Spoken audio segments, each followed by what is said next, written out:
Halo, ketemu lagi dengan Dokter Made Hipnotis. Kali ini kita berbicara soal anak balita, khususnya anak 2 tahun yang tidak mau makan nasi. Dokter menerima suatu pesan ya di YouTube-nya dokter, bukan di TikTok.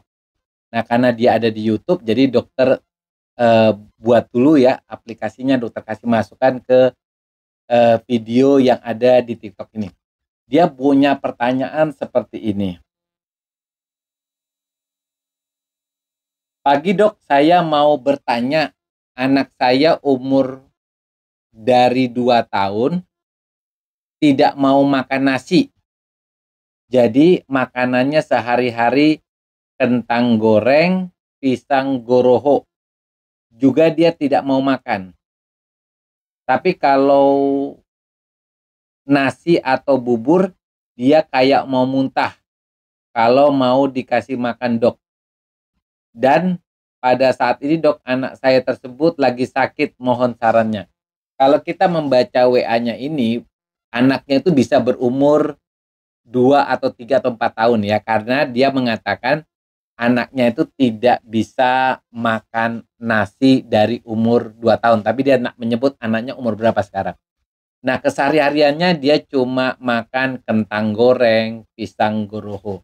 Lalu sekarang anaknya lagi sakit. Tentu dia akan kesulitan ketika rumah sakit yang dimana dia rawat ngasihnya itu sesuai yang ada di rumah sakit, misalnya bubur gitu ya, atau nasi, sedangkan kebiasaan si anak kan kentang, pisang goroho yang mungkin rumah sakit tidak nyiapkan. Nah, sebenarnya bagaimana kita bisa mengalihkan anak itu yang tadinya tidak suka makan nasi menjadi suka makan nasi. Sebelum kita menjawab, kita harus tanya dulu kenapa anak ini bisa jadi seperti ini. Sebenarnya sih kalau anak itu umurnya di bawah 10 tahun, sebenarnya yang berkembang di dalam pikirannya si anak adalah pikiran bawah sadar loh. Pikiran sadarnya sendiri mulai berkembang ketika dia usia 10 tahun ke atas atau 8 tahun ke atas. Berarti sekarang anak itu sebenarnya tidak suka dengan makan nasi atau bubur, itu yang menentukan adalah alam bawah sadarnya, karena alam sadarnya belum terbentuk. Nah, alam bawah sadar ini bisa terbentuk karena anak itu menerima sugesti dari orang tuanya, terutama orang tua ya, atau orang yang ada di dalam lingkungannya, misalnya neneknya, kakeknya, atau kakak-kakaknya yang lebih tua. Walaupun misalnya dalam keadaan bercanda atau bergurau gitu ya, tetapi pikiran bawah sadar itu tidak pernah mengerti yang namanya bercanda atau bergurau. Yang ditangkap oleh seorang anak itu apa yang dia lihat, apa yang dia dengar itu sebagai suatu kebenaran dan itu akan dia ikuti. Misalnya lah ya, seorang anak kecil ketika dikasih boneka, sebenarnya kalau dikasih boneka bagi anak itu happy-happy saja, senang-senang aja. Tetapi ketika orang tuanya merespon boneka itu sebagai sesuatu yang seram, misalnya lah boneka kaki gitu ya. Waduh, ini beratang serem, takut gitu ya. Maka respon anak kecil yang kita kasih boneka itu juga akan merespon yang sama. Dia akan merasa takut. Jadi ketika dia boneka caki, dia akan merasa ketakutan karena dia meniru respon daripada orang tuanya. Nah, begitu juga ketika anak makan nasi. Ketika dia melihat orang tuanya, mungkin ya, ini baru mungkin menurut dokter, orang tuanya tidak suka makan nasi atau pada saat ada si bayi, orang tuanya tidak mau makan nasi. Mungkin menurut, aduh nasi ini nggak enak gitu ya.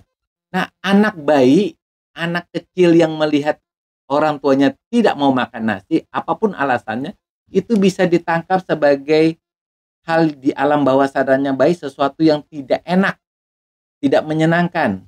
Apalagi misalnya orang tuanya ngomong begini. Misalnya kita anggap ini namanya adik ya. Adik makan ini ya, makan roti, makan kentang karena gizinya tinggi. Kalau nasi itu gizinya rendah, hanya buat penyakit gitu ya. Nah, pada kita tujuannya cuma main-main bercanda supaya anak itu milih roti daripada nasi. Tetapi di alam bawah sadarnya itu mengatakan bahwa nasi itu sesuatu yang harus dijauhi. Sehingga karena gini loh, anak kecil di bawah umur 10 tahun tidak pernah mendengar kata bercanda, pura-pura, itu dianggap sebagai sesuatu yang benar. Sehingga anak itu menjauhi sesuatu yang tadi yang dokter bilang, bisa menjauhi nasi, bubur ya. Sehingga ketika dia agak dewasa sedikit, misalnya umur 6 tahun, dia menjadi orang yang ketika dikasih nasi dia nggak mau. Ya.